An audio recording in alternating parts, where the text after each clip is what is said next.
Good afternoon. This is Sean Nettleton, Beck's Hybrid Southern Illinois Field Agronomist, coming at you today from a bean field here in Southern Illinois, just west of Mount Vernon, Illinois today. And so I got a call about this field that you can see behind me. What it is we've got ripe beans along the edge, and then we've got some green beans, not mature beans out in the heart of the field. So I came out here to investigate. The grower mentioned to me when he called was that 10 days ago, this bean field almost entirely looked like it was ready to cut. And now the beans have greened back up. They got about a ½ inch of rain.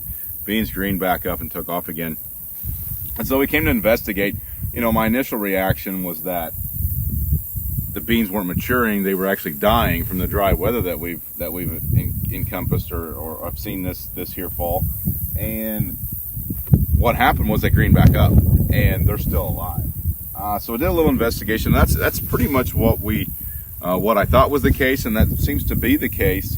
But there's also some other things going on out here that I thought you guys might take note of and might be interested in seeing. So we've got a couple issues going on here. One, it's very dry. These beans, instead of maturing, they were dying. Took back off, took a second growth, greened up. Two, we've got some diseases out here. We got diseases such as Cercospora leaf blight, and a little bit of pod and stem blight out here as well. And the third thing that I noticed, and kind of the reason I want to make this video, was in a lot of these green beans out here, I've pulled and split open many plants out here today. Dectes Stem Borer is very present in this field. So I'm going to spin this camera around, and we'll talk about the Dectes Stem Borer a little bit. So what this is a pest that we often think of kind of as a southern pest. And we don't see a lot in Southern Illinois, but for the last 3 or 4 weeks, I've gotten a lot of calls about maybe some odd, spots out in the field.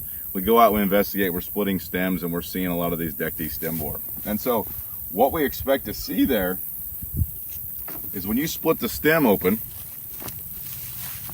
is the pith is brown and it's like insect feeding. So we've got other diseases such as brown stem rot and things like that show a similar symptoms of a brown pith. But what we always find when it comes to the Dectes Stem Borer is, one, we find an entry site. So this guy started out as a beetle, and the beetle laid an egg, chewed right here at a node, laid an egg. When the egg hatches, the little worm feeds around there at that node for a little while, then enters the stem. And they go up and down the stem, and they basically girdle that plant. Now, what I find is interesting is that we're seeing a lot of these in the green plants here in the field because they were the healthy plants. But most of the green plants have a borer in them. Some of them have been an inch to an inch and a quarter long. And what they'll do is they'll go up and down the plant. They're going to stop nutrient and water uptake in the plant. And so this plant's going to essentially die, but it's not going to mature. And I think that's part of the reason why some of these beans are still green is they're kind of dead, but don't know it yet, so to speak. So one of the things that's going to happen is once this borer has done his thing and had his fill, he's going to come down here to the bottom of the stem, and he's going to make himself a place to overwinter. And so they're going to overwinter in the base of these plants. And so I know a lot of folks are looking at beans on beans as an option, with market prices being what they are.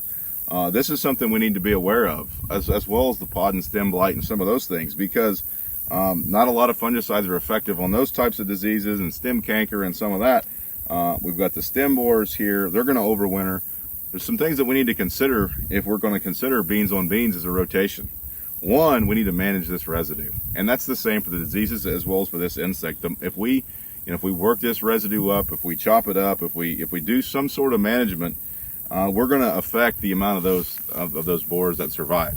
And same with the diseases. If we bury that trash, we're going to keep some of that from overwintering on top of the soil. That way it can infect the beans next season.